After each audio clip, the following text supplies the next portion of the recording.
The cold came first. It always did at this elevation. Not the cold of winter mornings or open freezers or air-conditioned offices. This was the cold of stone that had never been warm, of air that had forgotten what sunlight felt like, of a mountain that did not care whether anything living rested against it or not. Wren Calloway had been lying against that stone for 11 hours. She had not moved. Not significantly. A breath here, slow, controlled, drawn from the diaphragm the way her father had shown her when she was 9 years old, and the elk was 400 meters away, and her hands wanted to shake, but she would not let them. A micro adjustment there, 2 millimeters left on the scope, accounting for the wind that had shifted at 0340 and had not shifted back. 11 hours of this, of waiting, of being part of the mountain instead of a creature resting on it. The temperature at the ridge had dropped to -8 °C 3 hours before dawn and had not climbed since. Her fingers, wrapped in thin, tactical gloves that sacrificed warmth for feel, registered the cold the way instruments register data: present, noted, filed, not acted upon. Pain was information. Cold was information. The body's complaints were information. You logged them and you continued. That was what Dale Calloway had taught her. And Dale Calloway had been right about most things that mattered. The scope of her ShyTac M200 showed her a stretch of empty mountain road 900 meters to the south. She had memorized every rock along that road, every shadow, every place where a vehicle might pause, every angle from which her target might briefly be visible before disappearing behind the ridgeline and out of her reach forever. She had been tracking this man for 3 weeks. She had followed his movements through 4 states. She had identified his patterns, his habits, the small rituals of predictability that powerful men allowed themselves because they believed they were untouchable. He would come down this road at dawn. She was certain of it. The small secondary screen mounted left of her scope showed her other things: atmospheric data, wind vectors, a topographic overlay of the surrounding terrain that she had already committed entirely to memory but kept available as confirmation. And in the lower left corner, a signal indicator that she monitored the way a surgeon monitors a patient's heartbeat: present, steady, unremarkable. At 0608, it changed. A beacon signal, military-grade encrypted distress. The coordinates placed it at approximately 900 meters south-southeast of her position, almost exactly where she had been watching for the past 11 hours, but off the road, up the slope, in the rough terrain where no vehicle could follow. 6 Americans. The signal classification told her that much. Emergency. Hostile contact. She did not move for 30 seconds. She read the signal again, processed what it meant, cross-referenced it against everything she knew about the operational environment, which was considerable. There were no friendly units assigned to this sector. She had confirmed that before she had chosen this hide. Whoever had activated that beacon had not been supposed to be here, which meant they had come from somewhere else, which meant something had gone very wrong for them, which meant they were probably dying. She looked through her scope at the empty mountain road. Her target would come at dawn. She looked at the beacon signal. She closed her eyes. Not to rest, not to think. She had already thought everything there was to think. She closed them because there was a moment. Her father had described it once, carefully, on a cold Montana evening when she was 17 and asking him questions he did not usually answer. There was a moment before a decision when you had to go somewhere quieter than the outside world to find out what you actually were. Dale Calloway had gone quiet for a long time after saying that. Then he had looked at his daughter with eyes that were the same gray as hers and said, "Every time I went to that quiet place, it told me the same thing. Do what you can live with." Wren opened her eyes. She began to move. She had thought about her mother 3 times tonight. That was more than usual. The first time was at 200, when the temperature dropped, and she had controlled her shivering through discipline alone, and she had remembered her mother's hands, small and warm and certain, pressing against the sides of her face on cold mornings when Ren was very young. The second time was at 0430, when she had been running ballistic calculations in her head and had found herself thinking about the way her mother had taught her to do mental arithmetic at the kitchen table in their house outside of Billings, patient and precise, never moving on until the answer was exactly right. The third time was now, as she gathered herself off the stone and began moving south through darkness, because the decision she had just made was the kind her mother would have made without thinking. And sometimes the best way to feel close to someone you had lost was to be the person they had raised you to be. Eleanor Calloway had died of lung cancer on a Tuesday morning in October when Ren was 7 years old. She had been 34. She had been kind in a way that did not require effort, generous in a way that did not require acknowledgement, and brave in a way that Ren had not understood until she was much older and had seen enough of the world to understand how rare genuine courage actually was. Dale had not spoken much after Eleanor died. He had grieved the way men of his generation grieved, privately, completely, without visible drama. He had kept the house. He had kept his daughter fed and clothed and in school. He had done all of it with the quiet competence of a man who understood that collapsing was not an option, because there was no one else to hold things together. 2 years after her mother died, he had taken Ren to Montana's high country for the first time. She was 9. The morning was cold and blue, and so still it felt like the world was holding its breath. He had set her up on a ridge not unlike this one, lower, gentler, Montana's mountains softer than the Blackstone Range, with his old rifle settled across a bipod, and he had lain down beside her and talked to her quietly for 20 minutes about wind and patience and the difference between looking and seeing. The elk was 400 meters away in a clearing below them, large, still. "When you're ready," her father had said, not before. She had waited. She had let her breathing slow. She had felt the wind against her left cheek and done the math her father had taught her and made the small adjustment. And then she had gone to the quiet place inside herself. She had not known to call it that yet, but she had found it instinctively, the way children sometimes find things that adults have to be taught. And from that place, she had squeezed the trigger the way he had shown her, not pulling, not jerking, just a steady and inevitable increase of pressure until the rifle did what it was built to do. The elk had dropped cleanly. Her father had looked at her for a long moment. Then he had put his arm around her shoulders, and he had not said anything. But she had felt something pass from him to her in that silence. Something about respect and trust, and the understanding that she was more than he had dared to hope, and that whatever happened next in both their lives, she would be capable of handling it. She had not cried since her mother's funeral. That morning on the Montana Ridge, she had not cried either, but something in her had unclenched, and she had discovered that unclenching, for her, was what passed for joy. She was moving at a pace that would alarm most people who understood what the terrain between her and the beacon actually looked like. Near vertical granite in stretches, loose shale that wanted to carry your footing out from under you, drops that were not survivable if you miscalculated. In the dark. She did not miscalculate. This was another thing Dale had given her, an understanding of terrain that went beyond the visual. She read ground the way musicians read scores, processing elevation, surface, stability, angle, and consequence simultaneously and without conscious effort. 18 years of moving through rough country in Montana, then the years after that in places that had no names on any map she was authorized to see, had turned terrain reading into something closer to instinct than skill. She covered 400 meters of that mountain in less than 4 minutes. She heard them before she was in position. The sound of a firefight carries differently at elevation.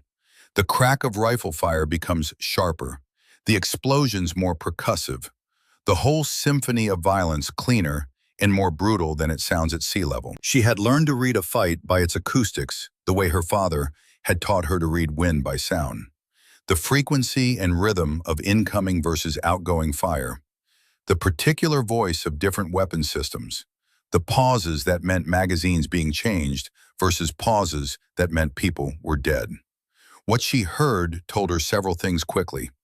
The defenders, 6 of them, based on the Beacon classification, were almost out of ammunition. The outgoing fire had slowed to isolated, deliberate shots, not suppressing, conserving. The incoming fire was coordinated, professional, coming from 3 directions with a timing that spoke of rehearsal. This had not been a chance contact. Someone had planned this, had chosen this ground, had set this trap and baited it and waited. She also heard a drone, small, rotary, the particular frequency of a commercial quadcopter with a payload, the thermal imaging that would be feeding real-time positions to whoever was directing the attack below. As long as that drone was operational, every position the defenders took would be known within seconds. She dealt with the drone first. 1 round, 600 meters. The quadcopter simply stopped existing as a coherent object and fell in pieces toward the gorge below. The defenders would not have known what happened. They would only know that the drone was gone. She was already repositioning before the pieces finished falling. The depression in the rock was barely 30 feet across, with walls that rose 4 feet on 3 sides and opened to nothing on the 4th. A 1,000-foot drop into the gorge below. 5 people were still fighting from behind those walls. A 6th was on the ground. She assessed them in the seconds before she began firing and filed what she saw. The leader, a dark-haired man in his mid-30s, moving with the controlled efficiency of someone who had done this before and knew it was not going well. A large man behind a machine gun that was almost certainly dry. A smaller man with a splinted arm pressed against his chest, who was somehow still returning fire with a pistol. A young soldier, barely older than a boy, working a radio with hands that shook badly enough to see from 900 meters. A woman on the ground with tourniquets on her left leg and right arm, conscious, watching the southern approach with a sidearm resting on her stomach. And on the ground beside the woman, a younger man, unconscious, his breathing visible even at this distance, rapid and shallow. The kind of breathing that meant blood was going somewhere it was not supposed to go. 11 years of this work had shown Ren Calloway many things.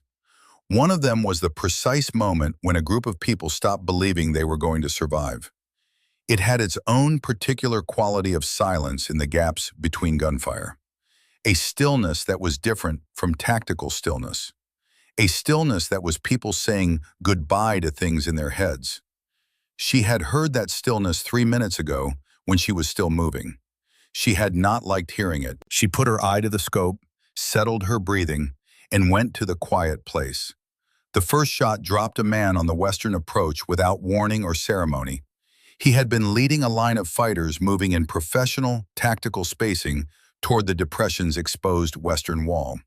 He had been perhaps 30 seconds from being in a position to pour fire over that wall at point-blank range. He was not in that position anymore.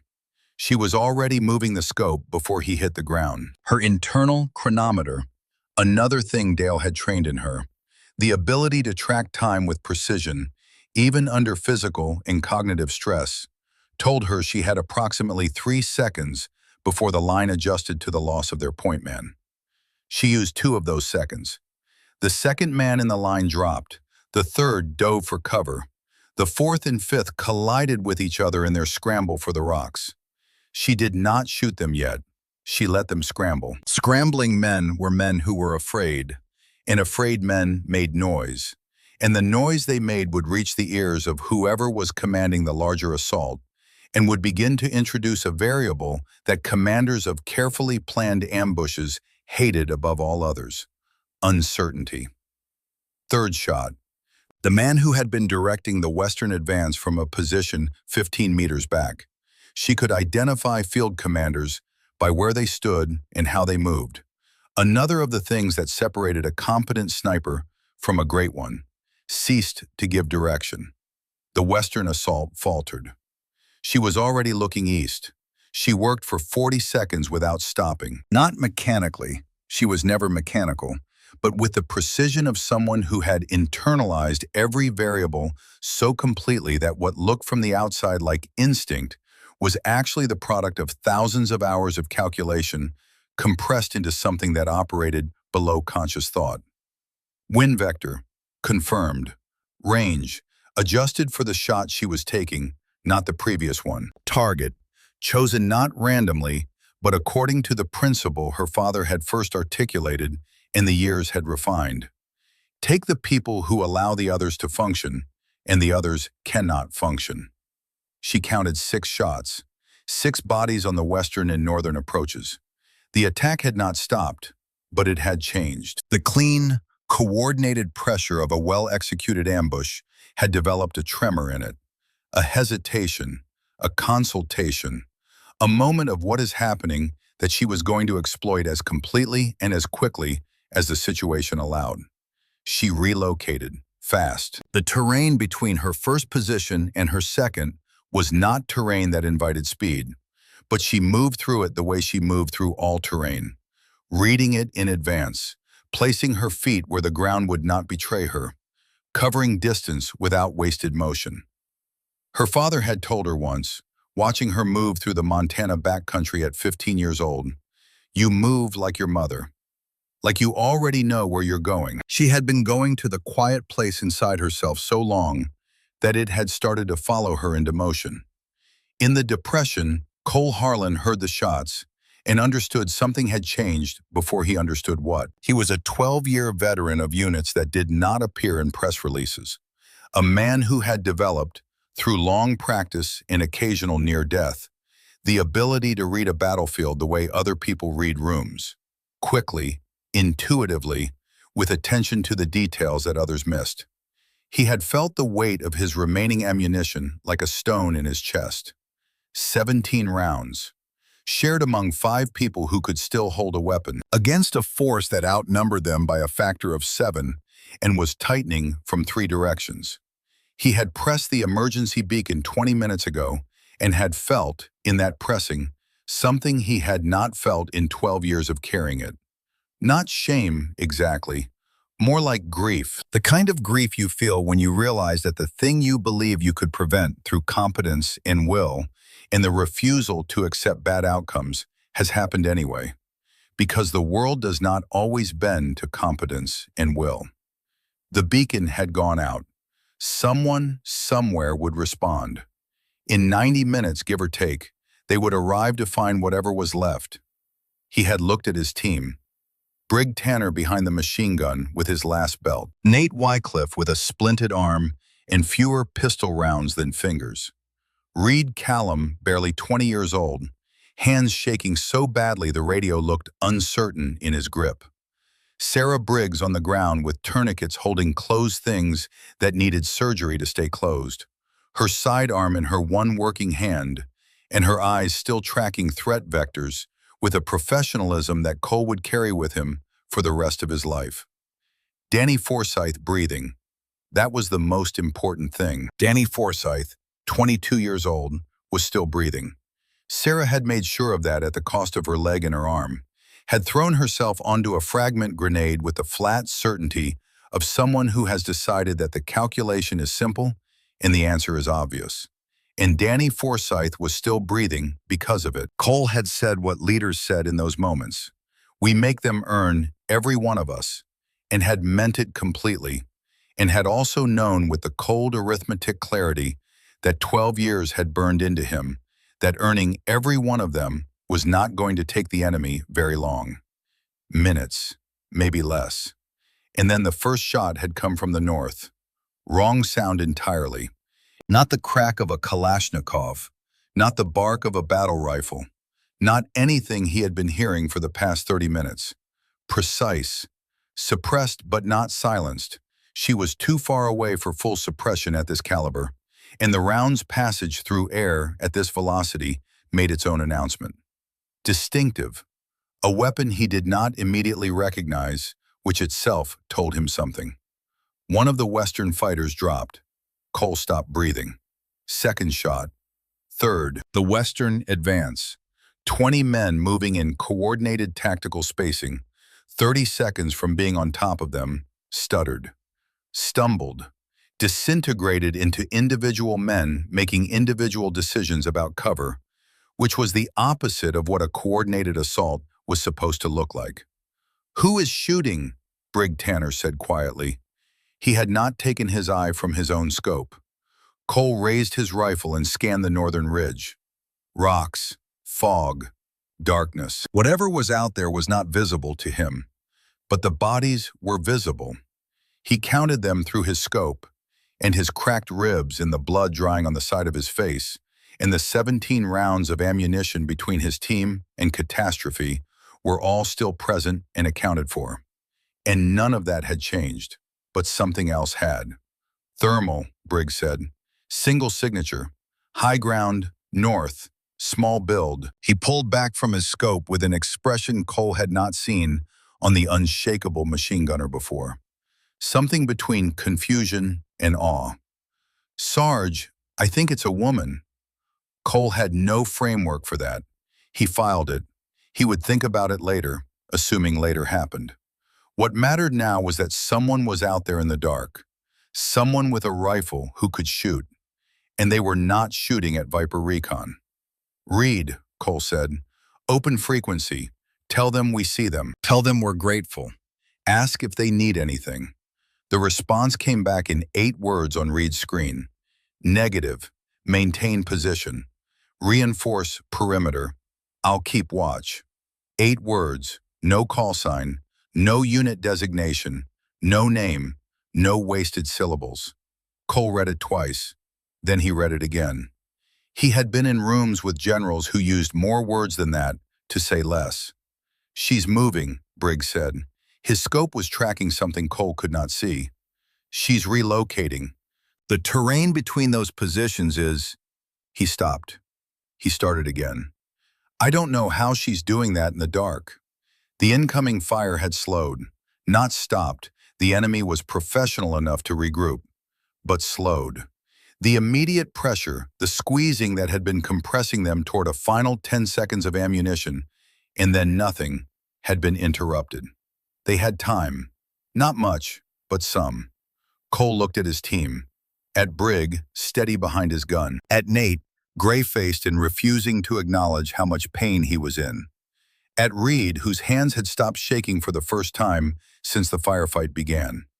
At Sarah on the ground, pale and quiet and watching him with eyes that said, "I know what you're going to do, and do it fast." He made the choices that needed making. He redistributed ammunition. He tightened Sarah's tourniquets. He splinted Nate's arm properly, or as properly as field conditions allowed, while Nate made sounds through his teeth that were not quite words. He sent Reed cycling through every frequency he could reach, trying to raise anyone who might shorten those 90 minutes. And he listened to the shots from the north. They came at irregular intervals. Not random. Nothing about what was happening out there was random, but unpredictable. Variable enough that the enemy could not pattern them. Consistent enough to keep an entire force of 40 trained fighters pinned in place and afraid to move. "She's not just killing opportunity targets," Sarah said from the ground. Her voice was thin, but her eyes were clear. "She's taking their command structure, their communications. Every shot is surgical." Cole knew she was right. Somewhere, out in the dark, in the cold, alone on a ridge that she had not been assigned to and had no official reason to be on, a woman with a rifle was systematically dismantling the infrastructure of the force that had been trying to kill them. He did not know who she was. He did not know where she had come from. He did not know what brought her here, or what she had been doing before the beacon pulled her south, or what it had cost her to come. He would spend the next 14 years thinking about those questions. But in this moment, in this granite depression with his team bleeding and his ammunition nearly gone, and the night still pressing down from 3 sides, he understood one thing with complete clarity. She had heard them, and she had come. At 0641, Reed Callum intercepted a transmission on the enemy command frequency that changed everything. He did not speak immediately. He listened twice to be certain. Then he looked at Cole with the expression of someone delivering news they wish they did not have. Vehicles, Reed said. They're calling in armor, BTR-80, 2 APCs. And they're not retreating. The pullback was to consolidate. They're bringing reinforcements up the main road. Cole said nothing for 3 seconds. A BTR-80, 8 wheels, a 14.5 millimeter cannon that would reduce their rock cover to rubble in under a minute. Thermal imaging that made fog irrelevant. Armor plating that laughed at everything Viper Recon had left to shoot. QRF, he asked.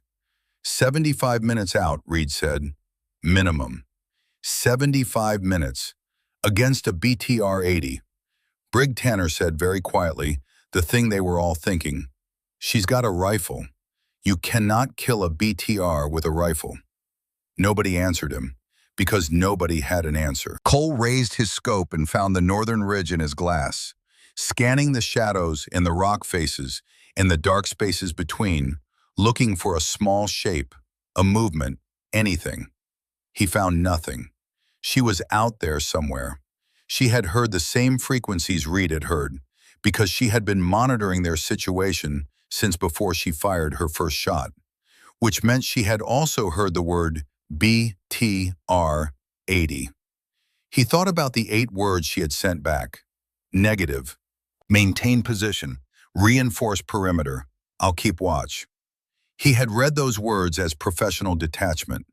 Tactical communication stripped to its absolute minimum.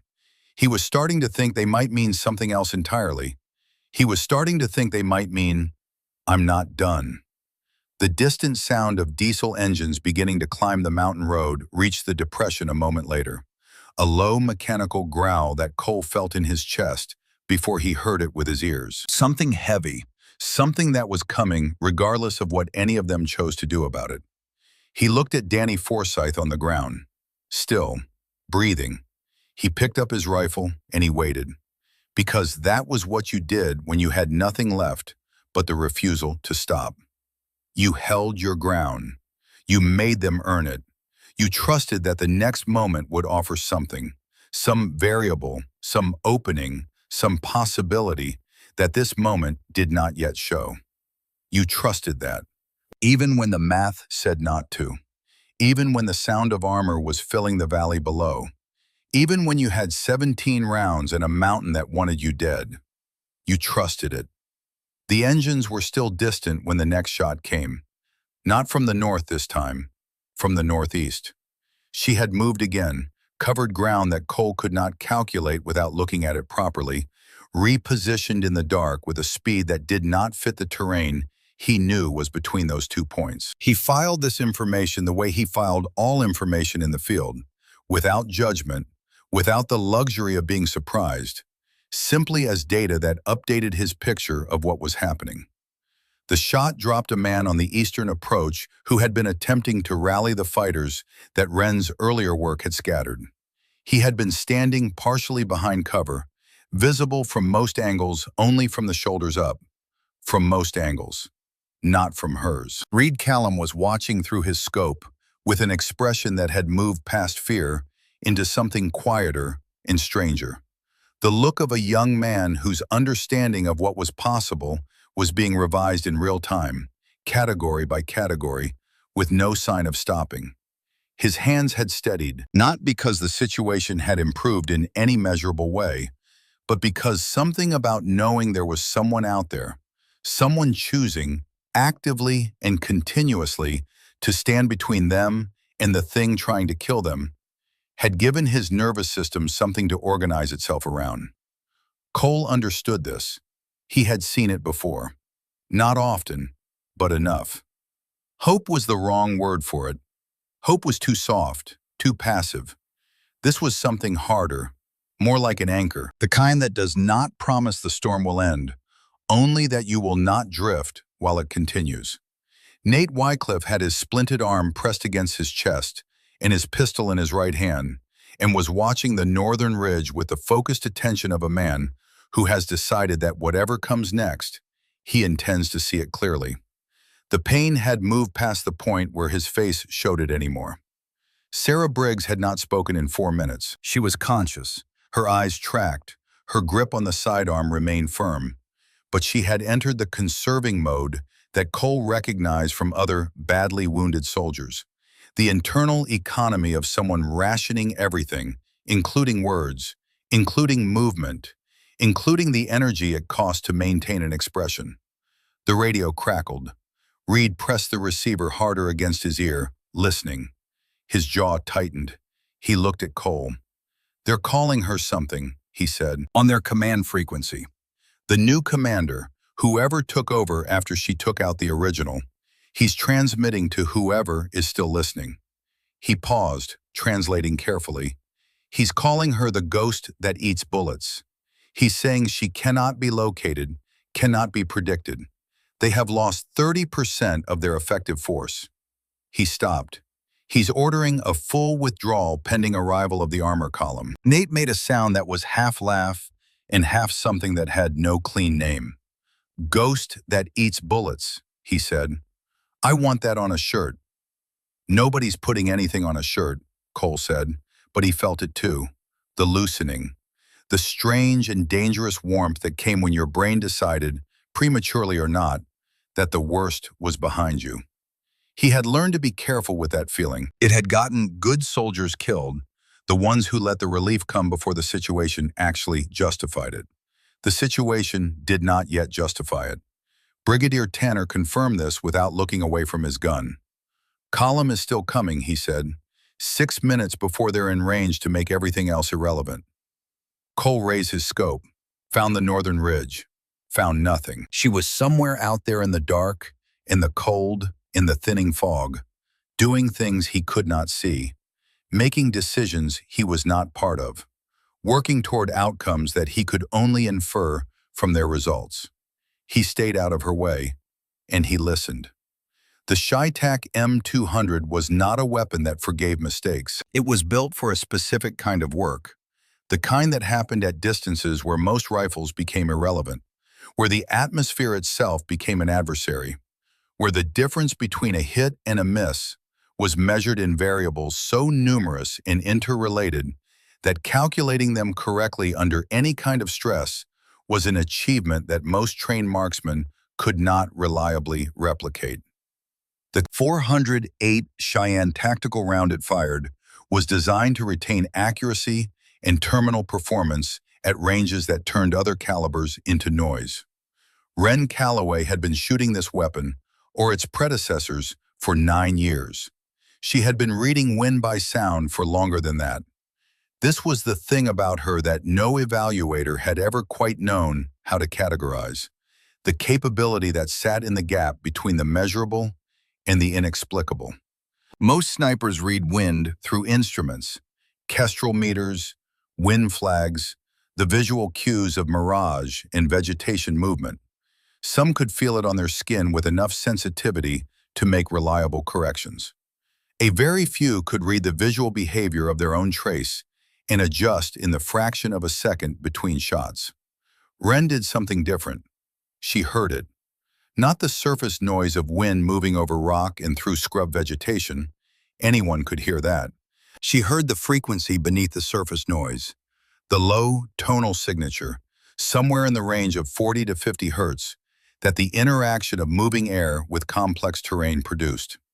She had first noticed it when she was 12 years old, lying on a ridge in Montana beside her father, and had described it to him as a hum that lived under everything else. Dale had been quiet for a long moment. Then he had asked her to describe what happened to the hum when she made her shot. She had described it. He had been quiet for another long moment. Then he had said, very carefully, that he had been shooting for 26 years and had never heard what she was describing, and that she should pay very close attention to it. She had paid very close attention to it. Over the years, she had developed the ability to translate that frequency into ballistic data with a precision that instruments occasionally failed to match. Not because instruments were imprecise. They were very precise, but they measured what was happening at the instrument's location. She heard what was happening along the entire path between the rifle and the target, which was a different thing, and in conditions of variable or complex terrain influenced airflow, often a more accurate thing. Her father had told her once that this was her mother's gift, expressed in a different language. Eleanor had been a musician, not professionally, but seriously, with the kind of attention to sound that most people reserve for things they could see. She had been able to identify pitch variations that other people could not hear, locate a sound source with accuracy that her colleagues found uncanny. Wren had inherited this and had spent 20 years finding out what it was for. Right now, at 0649 on a Blackstone Ridge morning, at -8°C, with an armor column 6 minutes out and 11 hours of motionless cold still working its way through her core, it was for this. She made the adjustment. She settled into the position she had chosen for the next sequence. She assessed, calculated, listened to the hum beneath the noise, and waited for the column to come within range. The technical truck came first. She had expected this. Point vehicles always came first, and technical trucks with mounted heavy machine guns were the kind of asset that commanders used as eyes and a probe simultaneously. Roll it forward, let it draw fire, locate the threat, and direct the larger weapons accordingly. It was sound doctrine. It was also a profile she knew very well.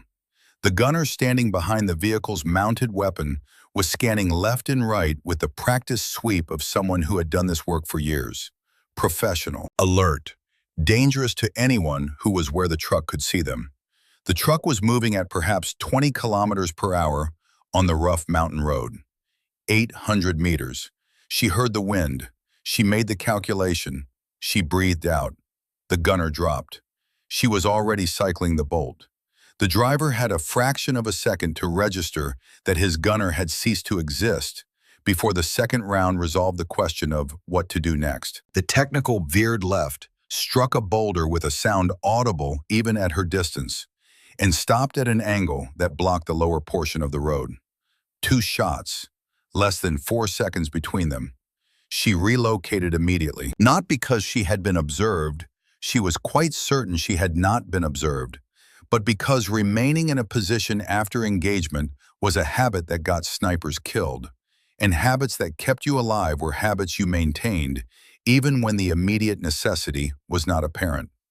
From her new position, she watched the APC that had been following the technical accelerate. Its commander had made the correct tactical decision. Button up, close the hatches, use the armor to push through the kill zone at speed.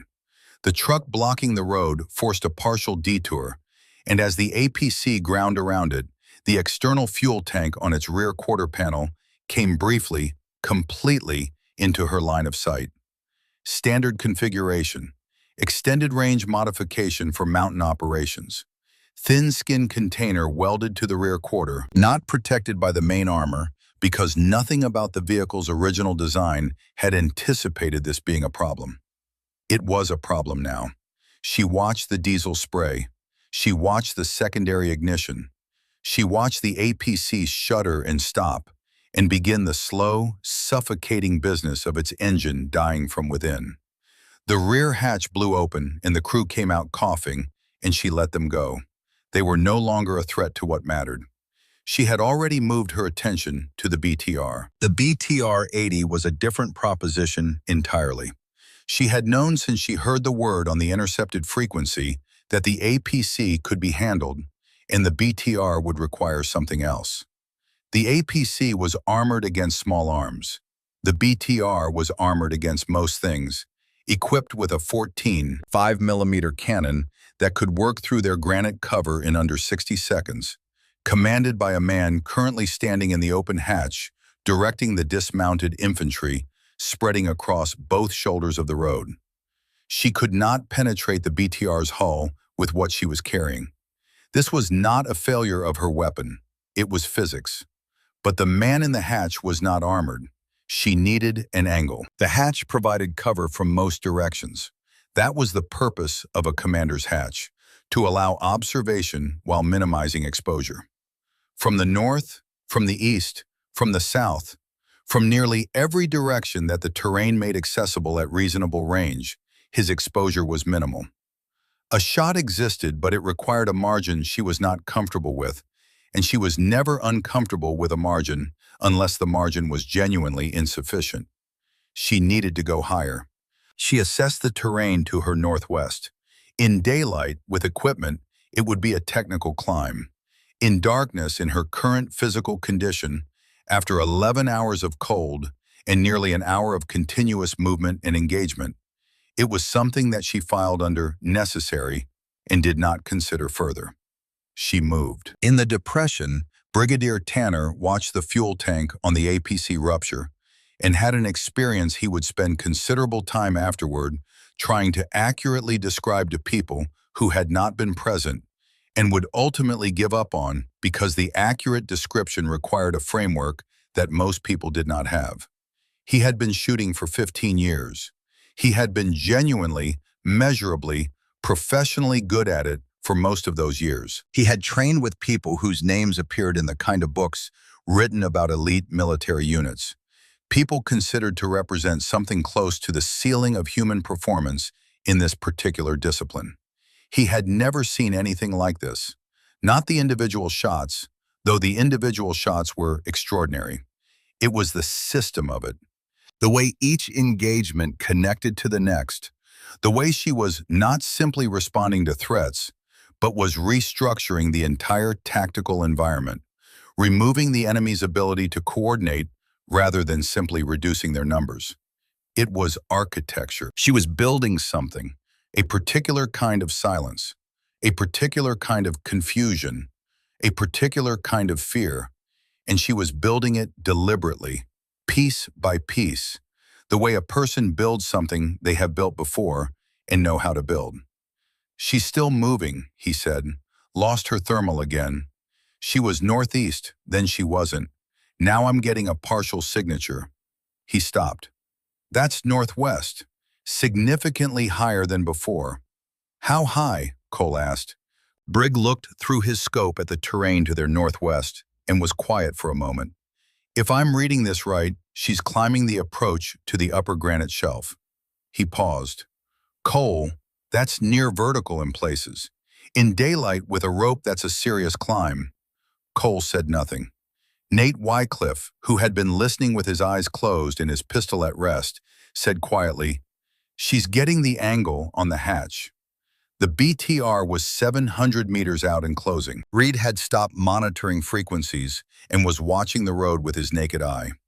His earlier terror had transformed into something closer to stunned silence, the particular paralysis of a young person watching something happen that they will not fully understand for years. And some part of them knows it. "Cole," Reed said, "the BTR commander. He's directing infantry on both flanks. He's in the open hatch, full exposure from above." Cole had already understood this. He waited. 60 seconds passed. The BTR ground forward, its cannon traversed in a slow arc, searching for a target to justify its presence. The dismounted infantry, 15 men on both shoulders of the road, moved with the confidence of people who believed that the armor behind them made them invulnerable. 90 seconds. Cole became aware that he was holding his breath. He released it, controlled it, breathed again. The shot came from a direction that he had not been watching because it had not seemed like a direction from which a shot was possible. The BTR commander dropped into the hatch. His body caught on the rim, arms hanging loose, blocking the mechanism that would have sealed the crew inside. The vehicle stopped. Complete stop. No gradual deceleration. No controlled halt. Just the abrupt absence of forward momentum that happens when the person directing a machine is no longer capable of directing anything. Nobody inside knew what to do. Cole could see this in the way the cannon continued its programmed traverse and then stopped uncertainly. The way the vehicle's engine continued to run without the vehicle going anywhere.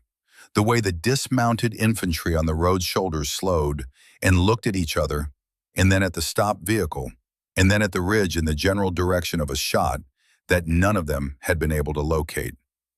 Briggs set down his scope. He picked it up again. He set it down again. She climbed that, he said. In the dark, with a rifle, to get the angle on the hatch. He did not make it a question, because there was no other explanation. The geometry of the shot required a position that could only be reached by climbing terrain that most people with 2 hands and full daylight would approach carefully. She had reached it in the dark, in the cold, in conditions that had been slowly doing the work that 11 hours of lying still on rock had begun, and she had reached it in time. She had not simply shot people, she had disassembled a military operation. One rifle, one person, in the dark, alone. He was still processing this when Briggs said, sharp and flat, "Counter sniper, southern cliff face, someone's shooting at her position." The shot that came from the southern cliff face was professional. Not a reaction shot, a response shot, which was a different thing. Whoever fired it had been waiting, had been patient, had allowed the engagement to develop and the pattern to establish itself and the muzzle signature to accumulate across multiple firings until the location was sufficiently triangulated to justify committing to a response. They had been there the whole time, silent, watching, waiting for exactly this. Cole swung his scope south. He found the position, a rock outcropping on the cliff face, 900 meters from where Briggs had last placed Wren's signature, offering a clean line of sight to the upper granite shelf she had climbed to take the BTR commander. A sniper who understood angles in patience. An overwatch piece placed not for the main assault, but for exactly this contingency, for the possibility that something unexpected would appear on the ridge and need to be removed. They had planned for her, which meant they were operating at a level of sophistication that Cole had underestimated. The counter sniper had been watching everything, had watched her work, had taken his time, and had made his shot from a position she had not cleared because she had not known he was there. Cole's range to the southern cliff face was beyond anything he could responsibly attempt. The angles were wrong. The ammunition was wrong. There was nothing Viper Recon could do. He watched through his scope and felt something he had trained himself not to feel in the field. Helplessness. Arrive anyway and sit in his chest like a stone. Reed was very still. Nate had his eyes open now. The counter sniper fired again. The second round impacted close to the upper granite shelf, close enough that fragments of rock came loose and fell. Then 2 shots. They came so close together that Cole could not initially separate them. The acoustics of the mountain folded one into the other. 2 different calibers, 2 different positions, overlapping in the half-second gap between them in a way that made it impossible to know which had come first or whether it mattered. Silence. "Briggs," Cole said. Briggs was already scanning. His scope moved across the southern cliff face and stopped. "Counter sniper is down," he said. "I can see the body. He's off the rock." He scanned northwest. He scanned again. His jaw tightened. "I don't have her." "What do you mean?" "I mean her thermal is gone. I don't have a signature anywhere on the upper shelf. I'm scanning the approach, the shelf itself, the eastern fallback positions. Nothing." Cole stopped breathing. 4 seconds. 5. A shot from the east. A soldier near the stalled BTR, who had been attempting to organize the confused infantry, crumpled and was still. The shot had come from a position 400 meters from where Briggs had last tracked her, on the opposite side of a terrain feature that made the direct path between those 2 points a 15-minute traverse in good conditions. Nate Wycliffe made a sound. It was not a word. It was the sound a person makes when something revises their fundamental understanding of what human beings are capable of. And the revision happens faster than language can keep up with. "She won the duel," Reed said. He was speaking very quietly, the way people speak when they are afraid that speaking normally will break something. "She won it, and she moved." Briggs had his scope pressed to his eye and was not moving. His hands, Cole noticed, were trembling. The first time in 12 years of working alongside Briggs Tanner that Cole had seen the man's hands tremble. After a long moment, Briggs said, "She fought a counter-sniper engagement at 900 meters, won it, relocated 400 meters across broken terrain in the dark, and re-engaged." He lowered the scope.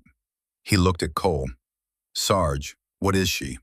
Cole did not answer because he did not have an answer. He had a woman on a ridge who had heard a beacon that was not meant for her and had come anyway. Reed had his receiver pressed to his ear.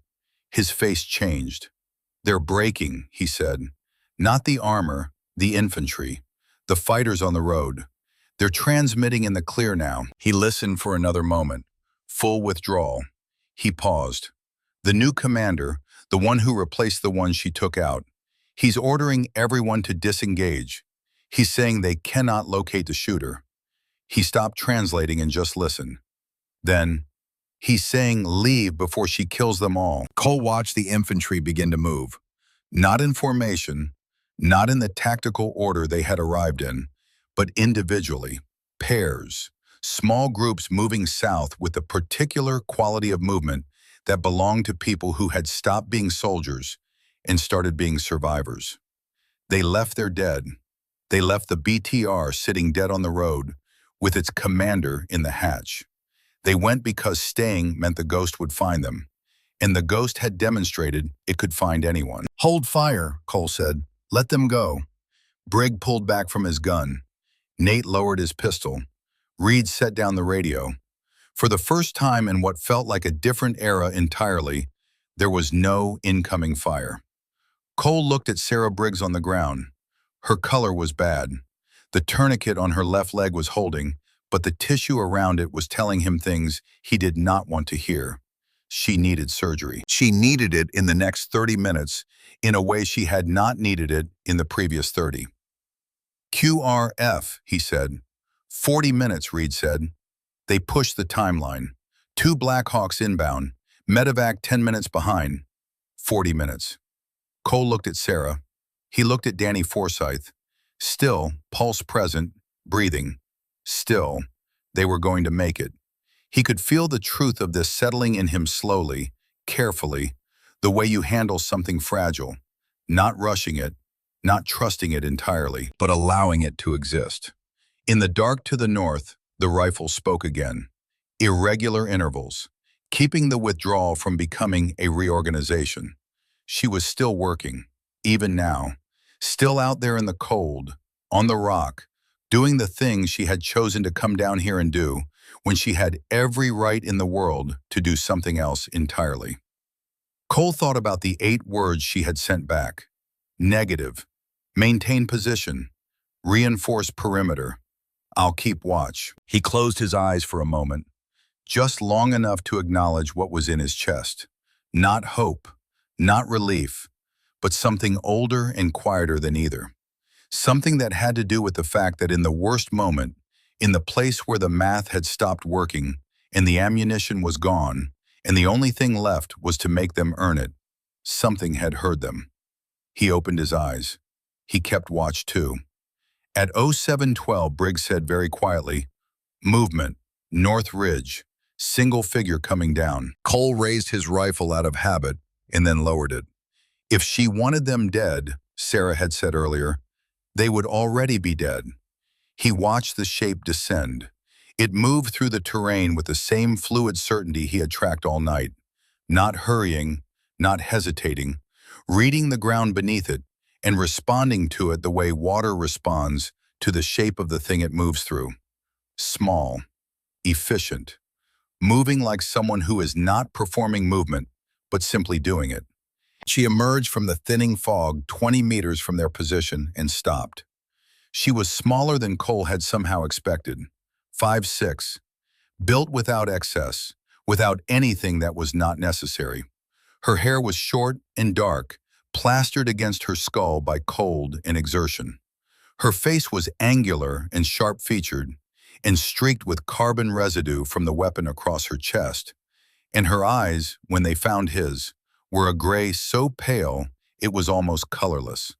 Absolutely steady. Her rifle hung across her chest, long-barreled, suppressed, with a scope that cost more than most vehicles. A weapon built for exactly the work it had been doing tonight. No patches, no rank, no name tape, no flag, no unit designation of any kind. Just the weight of what she had done, which was considerable, and which she carried without visible effort, and which he was going to be thinking about for the rest of his life. Viper Recon, she said. Her voice was quiet, not soft. There was a difference. Soft implied ease. Her voice implied that every word had been examined before being spoken, and that the ones that had not made the examination had not been spoken. "That's us," Cole said. He stepped forward. His legs were less steady than he would have liked. "Staff Sergeant Cole Harlan, acting commander." She nodded once. "You saved us," he said. "All of us." She looked at him with those gray eyes. "You held your ground," she said. "That's not nothing." She had already looked past him, already assessing, already cataloging the wounded, the positions, the time remaining before the extraction window. She unclipped a medical kit from her pack and held it out without ceremony. "Coagulant for your medic," she said. "It will buy her time." And then she said the thing that Cole would still be hearing 14 years later, in the particular way that certain words come back to you, not because they were extraordinary, but because they were true in a way that true things rarely manage to be. "You did the rest," she said. She was not talking about the firefight. She was talking about something larger, about the part where they had held, about the part where Sarah had covered a grenade, about the part where Nate had kept fighting with a broken arm, and Reed had kept working the radio, and Danny Forsyth had kept breathing, and Cole had pressed a button he had carried for 12 years without pressing. She was saying, "I evened the odds. You were the ones worth evening them for." Cole took the kit. He called Briggs' name. The big man came and took it and moved to Sarah without being told what to do with it. He worked quickly and carefully with the hands that had stopped trembling, mostly. Sarah hissed when the coagulant hit the wound. Then she let out a breath that had been waiting for a long time to be let out. "That's good," Briggs said quietly. "That's real good." In the east, the first pale edge of dawn was pressing against the dark. It was going to be a clear day. Cole stood in the growing light and looked at the woman who had climbed out of the dark to keep them alive, and thought about the 40 minutes remaining until the helicopters arrived, and about everything he did not yet know how to ask. He thought about the beacon in his vest pocket. He thought about what it had cost him to press it, and about what had happened because he had. Some things you carry for 12 years because you believe you will never need them, and then one night on a mountain you need them. And what you find out in that moment is not what you feared you would find out. What you find out is that pressing it was not a failure. What you find out is that it was the thing that let her find you. The coagulant worked the way she said it would. Cole watched Sarah Briggs breathe easier within 3 minutes of Briggs applying it. Not dramatically easier, not the kind of improvement that erased what the night had done to her, but measurably easier, in the way that the difference between drowning and not drowning is measurable, even when the water is still present. The color in her face did not return fully, but it stopped leaving. The small tremors running through her slowed. Her grip on the sidearm, which she had not released since she regained consciousness after the grenade, did not loosen, but the knuckles lost some of their white. Briggs sat back on his heels and looked at Cole with an expression that said, "She has more time now." Cole nodded once. He turned to find Wren already examining Danny Forsyth without having been asked to. She had crouched beside him and placed 2 fingers against his neck and was watching his chest with the specific attention of someone who has looked at enough wounded people to read what the body is communicating without instruments. Her own face was unreadable in the way that faces become unreadable when the person behind them has learned that showing too much costs too much.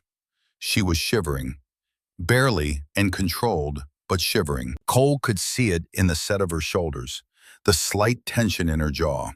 11 hours of lying on cold granite, followed by an hour of sustained physical exertion in -8 Celsius. Her body had been doing accounting all night and was now presenting the bill. She gave no indication that she intended to pay it immediately. The shrapnel missed his liver, she said. His breathing is deepening. He is stable enough for transport if the extraction window holds. How can you tell that from here? Brigg asked. He was not challenging her. He was asking the way a person asks when they genuinely want to understand something. She looked at Forsyth for another moment before answering. I have seen enough abdominal wounds to know the difference between the ones that kill fast and the ones that kill slow, she said. This one is slow. He needs surgery, but he will reach surgery. The words landed in the depression the way her words had been landing all night. Without decoration, without the cushioning that most people wrapped around hard information. Cole had met very few people who spoke that way, people who understood that the clearest kindness was accuracy. Reed Callum was watching her with the expression of someone who has been changed by something and is only beginning to understand the shape of the change. He was 20 years old. He had arrived on this mountain as a boy doing a man's work and not quite filling the space. He would leave it as something else, though he would not have the words for what yet. None of them would have the words yet. QRF status, Cole said. 28 minutes, Reed said. They have visual on the valley. Medevac bird is 12 minutes behind. 28 minutes. Cole looked at the terrain, at the bodies on the western and northern approaches, at the disabled APC, still bleeding diesel smoke into the cold air, at the BTR sitting dead and enormous on the mountain road, with its commander still draped across the hatch, at the empty gorge to the south where 40 fighters had come from, and where perhaps a dozen survivors were still moving away as fast as terrain and fear allowed. He looked at all of this and felt the weight of the night settle on him fully for the first time. While it was happening, there had been no room for weight, but now, in the stillness, with the dawn pressing pink and gold against the eastern ridgeline, the weight arrived. He let it. He had learned that the men who did not let it arrive were the ones who fell apart later. Stay, he said to Wren. He had not planned to say it. It came out of something below planning. She was already looking toward the ridge, already calculating the path back. He could see it in the angle of her attention, not away from them exactly, but already moving toward whatever came next, toward the mission she had set aside 11 hours into a cold wait because a beacon had gone off, and she had made a choice that nobody had asked her to make. They will want to debrief you, he said. We can get you extracted, get you warm, get you whatever you need. Negative, she said. One word. Final in the way that certain words are final, not because they are loud, but because they carry the weight of someone who has already considered all the alternatives, and this is the answer that remains. Cole did not argue. He had enough experience with people who had made up their minds to recognize the difference between a decision and a position. At least tell us something, he said. Your unit, anything, so we can find you. She looked at him. Wren, she said. That is all you need. He held her gaze. The gray eyes were steady. Not cold. That was the thing people would misunderstand later when he tried to describe her. The thing he would spend considerable effort correcting. Not cold. Still. The stillness of deep water, which is not the same as ice. Brigg spoke from behind Cole. He had been quiet for a while, which for Brigg meant he was organizing something that required care. Ma'am, he said. He was not a formal man. The word came out of him like a reflex that revealed a position he had arrived at without deciding to arrive there. With respect. I have been in this work for 15 years. I have trained with people whose names are in the books about this kind of work. He paused. What you did tonight, he paused again. I don't have a category for it. She did not respond immediately. She was looking at him the way she had been looking at everything all night, directly, without deflection. You were going to walk out into the open, she said. When the RPG position was identified, you were going to draw their fire. It was not a question. Brigg said nothing. I heard the radio, she said, not as an accusation, as information, the way she said everything. I heard what you were going to do and why. Brig was quiet for a moment, then he said, "It was the right call." "It was a call you were not required to make," she said. She looked at him steadily. "Remember the difference." This landed on Brig Tanner in a way that Cole could see and that he understood, because it was landing on him too. Not absolution, not the dismissal of what Brig had been willing to do, but a recognition that what he had been willing to do mattered, and also that he was worth more than the transaction he had been preparing to make. It was the most anyone had said to them all night that did not involve ballistics or bleeding. Nate Wycliffe spoke without turning his head. "The ghost that eats bullets. That's what they called you on the radio." He paused. "That's not just a name they gave you tonight, is it?" She did not answer, but something crossed her face. Something small and quick, and then gone, the way a fish surfaces and disappears. Not pride, not amusement, something more complicated than either. Something that had to do with a long time of being called things by people who did not know what they were naming. The helicopter sound reached them from the east, still distant, but real and growing and coming for them. Wren heard it at the same moment everyone else did and began moving immediately toward the ridge. Cole stepped forward without quite meaning to. "One more thing," he said. She stopped, did not turn. He could see the line of her back, the rifle across it, the short dark hair beneath the battered cap. He thought about everything he wanted to say, about what this night had been, about what she had given them by coming down when she had every justification to stay where she was. He thought about his father, who had told him once that gratitude unexpressed was gratitude wasted, that the words you could say and chose not to say were a kind of small cowardice that accumulated. "You finish your mission," he said. "Whatever it is, wherever it takes you, you come home after." She was still for a moment, the kind of still she was when she was processing something carefully. "I always come home," she said. Her voice had changed very slightly. "Not much. Enough. It just takes me longer than most." She turned then and held out her hand. He took it. Her grip was firm and calloused and cold from the night and warm underneath the cold, the warmth of someone who was still alive and intended to remain so. "Goodbye, Cole," she said. It was the first time she had used his name. He felt it in his chest in a way he would not fully understand for years. "Goodbye, Wren," he said. She released his hand, turned, and began climbing. The helicopters came in hard and fast. Low angle, fast flare, skids hitting the flat ground south of the depression before the rotor wash had fully cleared the fog. Door gunners swept the perimeter. Medics were off the birds before they were fully down. The next 20 minutes were controlled chaos of the kind that Cole had experienced enough times to move through efficiently. Identifying himself, directing the medics to Sarah and Danny, providing the condensed field assessment that emergency medicine required.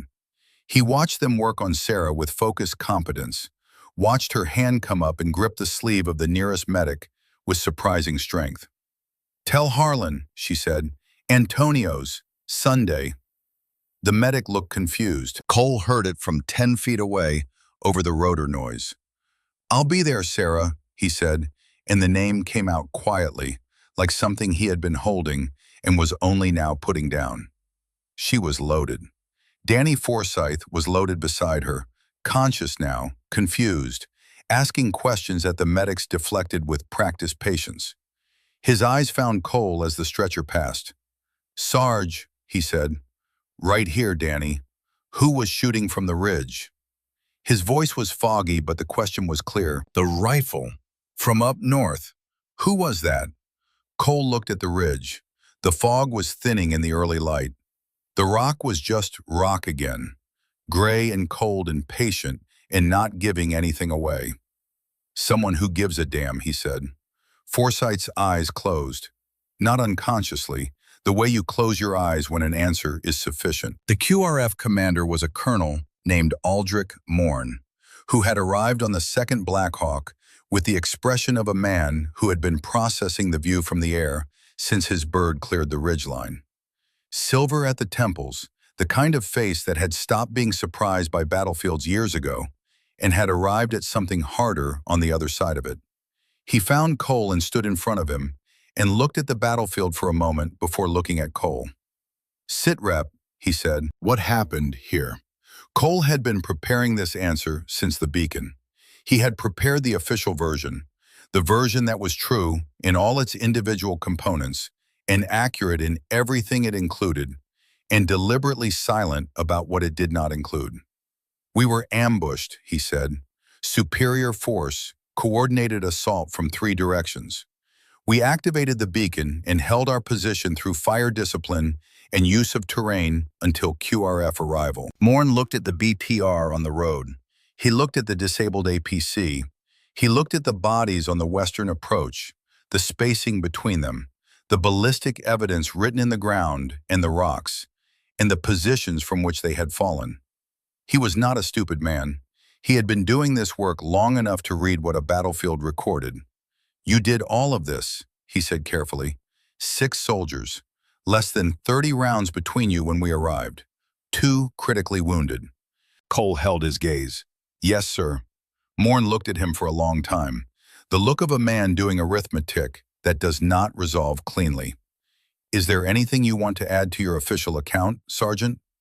Cole thought about the grip of a calloused hand, about 8 words on a screen, about a gray-eyed woman climbing near vertical granite in the dark to get an angle on a hatch, about everything that had happened on this mountain that no document would ever fully contain. "No, sir," he said. "That is the complete account." Morn held his gaze for 3 more seconds. Then he said, "Get your team on the birds." He walked away without another word. Brig appeared at Cole's shoulder. "What did you tell him?" he asked. "The truth," Cole said. Brig looked at him. "Our truth," Cole said. "Not all of it." Brig nodded once, slowly.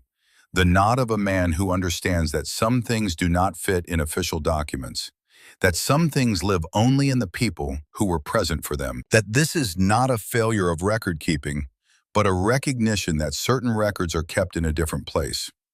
They walked to the helicopter together, but before they reached it, before the rotors pulled them off the mountain and into the gray sky, Cole turned one last time toward the ridge.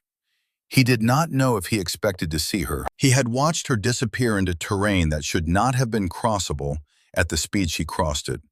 Watched the fog take her back as if it had been waiting for her to finish and return. He looked anyway. The ridge was empty. The rock was just rock. The morning light was turning everything gold, the beautiful, indifferent gold of a mountain that had witnessed a night of extraordinary violence and would look the same next morning and the morning after that. Unchanged, unmoved, holding its secrets the way mountains held everything, completely, permanently, without the slightest acknowledgement that any of it had mattered. Somewhere up there, a woman with dark hair and gray eyes was already moving north, alone, heading back to a mission she had abandoned to answer a call from strangers, doing the work that would never appear in any record he was authorized to read. He turned away. He got on the helicopter. The mountain fell away beneath them.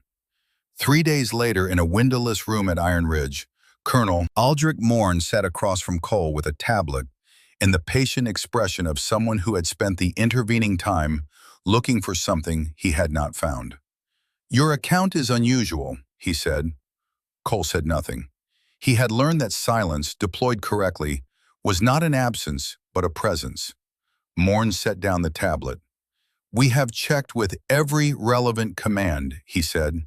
"JSOC, SOCOM, CIA, Special Activities Division, every Allied Special Operations Unit operating in the Western Theater, British SAS Liaison, Australian SASR, Canadian JTF-2. He paused. "There is no operator with the call sign REN assigned to or operating in this region. There is no unilateral American operator matching the description given by your team who appears in any database we are authorized to access." Cole waited. "Your team's accounts are identical," Morn continued.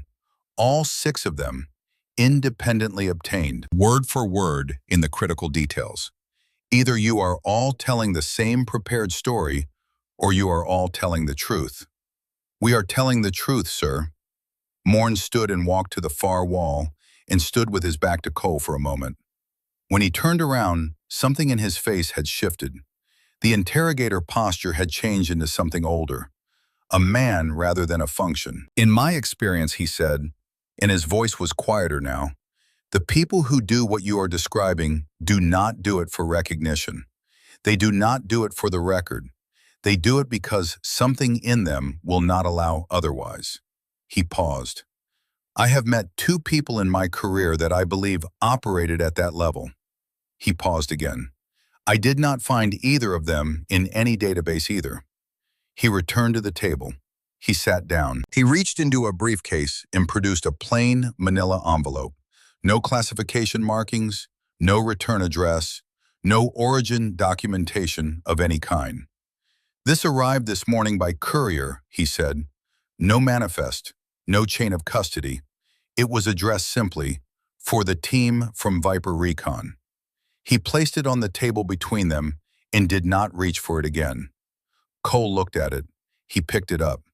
The envelope was not sealed tightly. He opened it carefully, with the care you give to things you sense will matter. Inside was a single photograph. A woman standing on a mountain ridge at what the light said was late afternoon. The particular golden horizontal light of an hour before sunset that turns everything it touches into something worth keeping. She was standing at the edge of the rock with her back 3/4 to the camera, her rifle slung across her back, her dark hair catching the light and losing it again. Her face was turned just enough away to deny identification, while allowing the line of her jaw and the set of her shoulders to be unmistakable to anyone who had seen her stand exactly that way in the gray pre-dawn of a Blackstone Ridge morning. The mountain behind her was not the Blackstone. It was different terrain, higher, broader, the particular profile of somewhere west and north, somewhere where the country got serious about itself. Montana, Cole thought, or somewhere close. He turned the photograph over. The handwriting on the back was careful and slightly labored, the writing of an older man who had perhaps not written by hand in some time and was making the effort count. My daughter learned silence so the world wouldn't break her. It didn't work, but she still shows up. Dale. Cole read it twice. He read it a third time. Morn was watching him. Cole became aware of this without looking up. He is her father, Cole said. This is her father. Morn said nothing. He knew about last night, Cole said. He knew what she did. He knew about the mission she was on before the beacon. He knew she came down when she could have stayed. He stopped. He sent this to us because... He stopped again. Because he wanted us to know she was real, Morn said quietly, and because he wanted to say something to her that he could not say directly. Cole looked at the photograph, at the woman on the ridge, at the rifle on her back, and the light in her hair, and the way she stood at the edge of an enormous view, with the ease of someone who had been standing at edges for a very long time and had never fallen yet. He thought about what it cost to raise someone into the quiet. To teach a 9-year-old girl that the patience required to hold a rifle steady was the same patience required to hold herself steady when the world got loud and heavy. To pass on every skill you had developed across decades of difficult work, knowing that you were also passing on the solitude that came with it, the particular aloneness of being the person who could do what others could not. Dale, he thought, you gave her everything. You knew what you were giving her. You gave it anyway because it was what she needed and you had it to give. Take care of it, Morn said, or don't. That is between you and your team. Cole tucked the photograph carefully inside his jacket, against his chest, where he would carry it for the next 14 years. He stood. Harlan, Morn said. Cole turned. The colonel's face had settled into something that had nothing to do with rank or function. If she is real, Morn said, and I am not saying she is, then she chose to save your team at significant personal cost. She violated her own mission parameters. She compromised her own operational security. She did all of this for people she had never met and had no obligation to. He paused. In my experience, people who make that choice do not make it because of training. He paused again. They make it because of who they are.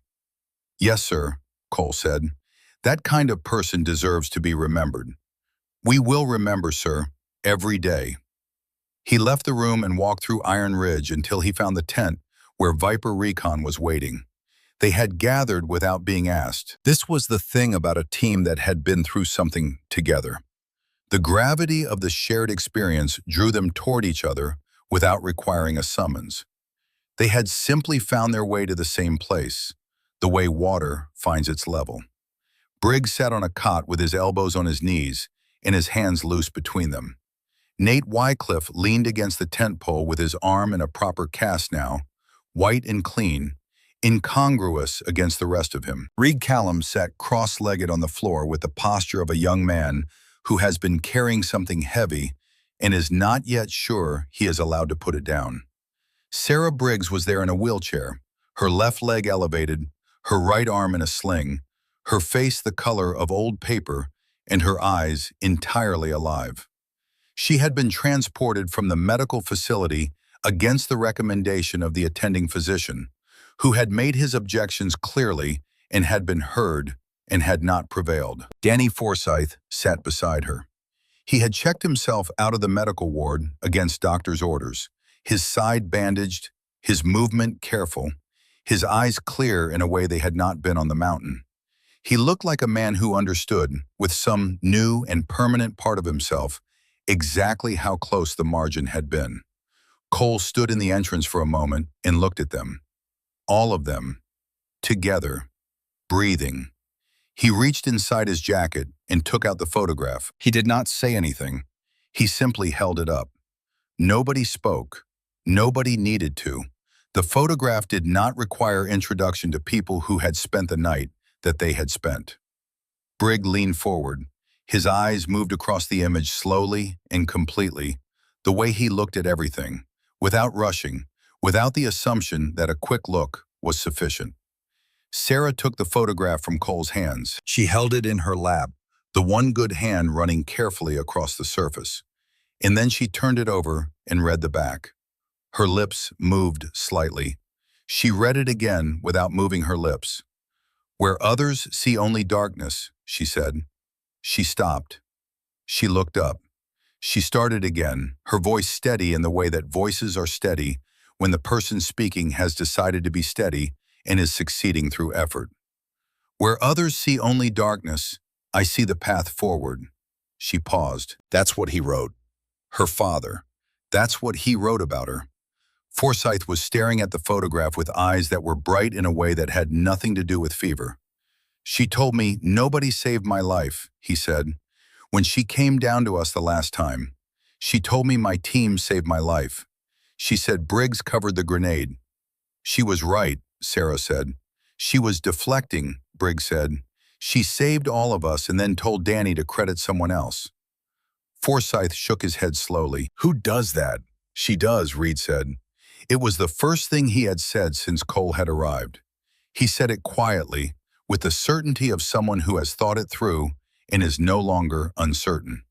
"That's exactly who she is. She did all of it, and the only part she wanted us to walk away with was the part about Briggs." He paused. "She wanted Danny to remember the right thing." Cole took the photograph back and held it so they could all see it. "Someday," he said, "someone is going to ask us what happened on that mountain. At a bar, at a reunion, across a table from someone who wants to understand. They are going to ask how 6 people with 17 rounds between them held off 40 fighters in an armor column. And we tell them the official version," Nate said. "Superior positioning, fire discipline, enemy mistakes. We tell them we were good and we were lucky and we held. And the rest," Cole said, "the rest stays here, between us." Reed said her name. He said it the way people say words they are trying to protect. Quietly, carefully, as though the name itself was something that could be damaged by carelessness. "Ren." They said it together, all of them. Not loudly, not as a toast or a declaration, as something else, as the kind of acknowledgement that does not require an audience, that does not need to be heard by anyone outside the circle of people for whom it is true. Cole tucked the photograph back against his chest. He would carry it through 2 more deployments, and a promotion, and a marriage, and the birth of a daughter, and the long, ordinary years that followed extraordinary ones. He would carry it until the edges were worn soft, and the image had faded to something that required good light to see clearly. He would carry it until the handwriting on the back was nearly gone, and then he would have memorized it anyway, and it would not matter. Where others see only darkness, I see the path forward. They left the tent together, 6 people who shared a thing that could not be put in a report, bound by a night that would not leave them, walking out into an Iron Ridge morning that smelled like dust and aviation fuel, and the particular tired clarity of the hours after something you will never fully get over. Brig would make Sergeant Major. Nate Wycliffe would leave the service and move to Vermont and work with wood, which required patience and an understanding of how material wanted to move, which he had in abundance even with one arm that never bent exactly right. Reed Callum would become a communications officer who taught young soldiers never to stop working the radio, never to accept jamming as a final answer, because you never knew who was listening, and you never knew what a signal sent into silence might bring back. Sarah Briggs would return to full duty, lead her own reconnaissance team, and retire as a first sergeant who never once spoke about the night she threw herself onto a grenade, not because she was modest, but because she did not think of it as an accomplishment. She thought of it as arithmetic. Danny was worth it. The math was simple. Danny Forsyth would serve 3 more deployments. He would name his daughter Grace, because that was what he had been given on a mountain when the outcome had been decided by forces outside his control, and he had not deserved to survive more than anyone else, and he would spend the rest of his life trying to be worth what it had cost. Once a year, every year, they would meet for dinner at a restaurant outside Washington that served chicken parmesan and baked bread that you could smell from the parking lot. They would order a 7th place, leave it empty, set a glass of water in front of it. Nobody would ask who the empty place was for. They all knew. Somewhere in the country, west of the country most people knew, on a ridge above tree line where the air was clean and cold and the nearest town was 40 miles of bad road away, a woman with dark hair and gray eyes and a rifle she had known her whole life chambered a fresh round and settled into position and went to the quiet place. It was early morning. The light was the flat, pale light of dawn before color arrives. The rock beneath her was cold in the way rock at elevation is always cold, indifferent to the fact that something living was pressed against it. She had been here since midnight. She would be here until she was done. Nobody had sent for her. Nobody knew she was here. Whatever happened next would happen without announcement and without record, the way most of what she did happened, in the space between what the world acknowledged and what actually took place in the dark, in the cold, in the quiet. She thought about the beacon signal 3 days ago, about the arithmetic she had done in the fraction of a second before she made her choice, about what it had cost to come down and what it had cost to leave the target she had waited 3 weeks and 11 hours for, and about whether she would make the same choice again. She knew the answer. She had always known the answer.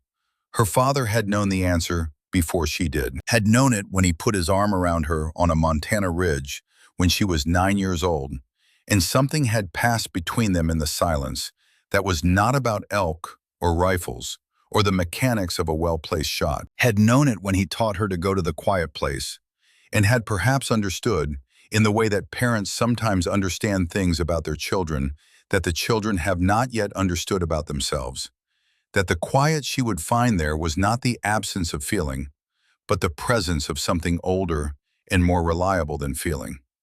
Something that would not allow her to walk away from a beacon. Something that would not allow her to remain in position while 6 people died 900 meters to her south. Something that had nothing to do with orders or authorization or mission parameters. It was what her mother would have done. It was what Eleanor Calloway had done, In her own way, in the different battles of a different kind of life. The battle of a woman who knew she was dying and chose to spend the time she had left making sure the people she loved would be capable of handling what came after. Who had been warm and certain and brave in a way that did not require acknowledgement, and who had died at 34 and left a daughter who did not cry, and a husband who grieved in silence, and a gap in the world that had never fully closed. Wren had been filling that gap for 20 years, in the only way she knew how, by showing up. By going to the quiet place and asking what she could live with, and then doing it, regardless of whether anyone would know, regardless of whether anyone would be able to say her name. The target appeared in her scope. She breathed. She listened to the frequency beneath the wind, the low, tonal hum of air moving over complex terrain, the sound that most people could not hear, and that she had been hearing since she was 12 years old, and that had kept her alive in more places than she could cleanly recall. She made the adjustment. She waited for the quiet. It came, the way it always came, settling over her like something that had been waiting for her to stop moving so it could catch up. She was in it. She was home.